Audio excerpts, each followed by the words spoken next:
Kakinada Jayalakshmi society bank బాధితులు మాజీ కేంద్ర మంత్రి కాకినాడ పార్లమెంట్ నియోజకవర్గ కాంగ్రెస్ పార్టీ అభ్యర్థి మల్లిపూడి మంగపతి పళ్లంరాజును ఆయన స్వగృహంలో కలిసి తమకు న్యాయం చేయాలని విన్నవించుకున్నారు.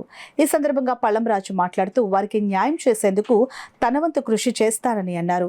వచ్చే ఎన్నికల్లో కాంగ్రెస్ పార్టీ విజయానికి ప్రజలంతా సహకరించాలని కోరారు. ఎలక్షనీరింగ్ మొదలైన తర్వాత నేను చాలా విస్తృతంగా మరి కాకినాడ పార్లమెంట్ నియోజకవర్గం ఉన్న 18 మండలాలు అలాగే 5 కార్పొరేషన్స్ కూడా తిరగడానికి నేను ప్రయత్నం చేస్తూ చాలా మటుకు కవర్ చేయడం జరిగింది.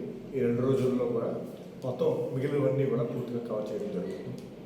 నాకు చాలా సంతోషమైన విషయం ఏంటంటే 10 ఏళ్ళ తర్వాత మళ్ళీ పోటీలో ఉన్నాను. అయినా కూడా ప్రజలు గుర్తుపెట్టుకుని నేను చేసిన పనులు గుర్తుపెట్టుకుని చాలా బాగా స్వాగతం పలుకుతున్నారు. చాలా కాన్ఫిడెన్స్ కూడా వ్యక్తం చేస్తున్నాను.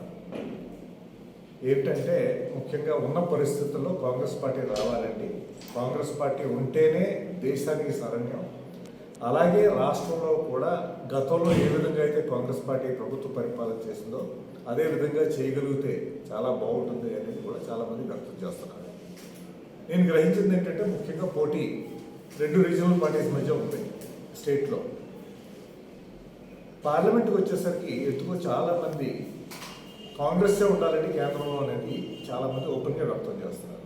దానివల్ల నాకు ఒక కాన్ఫిడెన్స్ ఏర్పడుతుంది. ముఖ్యంగా మైనారిటీ సోదరుల దగ్గరికి వెళ్ళేసరికి వాళ్ళు చాలా జరుగుతున్న రాష్ట్రంలో ఏ విధంగా అయితే స్థానిక పార్టీలు సరెండర్ అయిపోయారు బీజేపీకి, దాని మీద చాలా అసంతృప్తి వ్యక్తం చేస్తూ కాంగ్రెస్ ఉండాలంటే కాంగ్రెస్ ఉంటేనే సమాజంలో పీస్ ఉంటుంది, ప్రగతి ఉంటుంది అనేది కూడా వాళ్ళు చెప్తూ మొదలుపెట్టారు.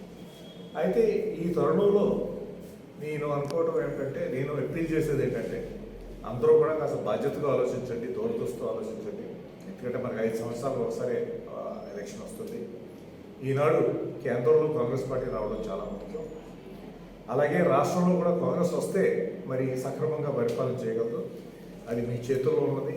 మీరు బాధ్యతగా ఆలోచించి ఓటు ఇవ్వమని మీ అందరినీ ప్రాధాయపడుతున్నాను. నేను గతంలో మీరు ఇచ్చిన అవకాశాన్ని బట్టి మరి ముఖ్యమైన పదవులు చేసి మన ప్రాంతానికి చాలా అభివృద్ధి కార్యక్రమాలు చేయగలిగాను. అలాగే దేశానికి కూడా నా సేవలు అందించగలిగాను.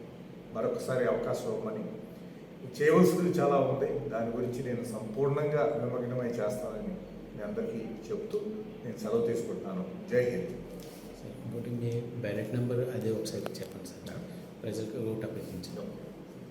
మీరు మే 11 జరిగే ఎలక్షన్లో మరి హస్తం గుర్తుపై ఓటేసి నన్ను గెలిపిస్తారని ప్రాధాయపడుతున్నాను. 3వ నంబర్ స్థానంలో నా బ్యాలెట్ నంబర్ ఉంది. 3వ నంబర్ మీద నేను హస్తం గుర్తుకి ఓటేసి నన్ను గెలిపించమని నేను ప్రార్థిస్తున్నాను.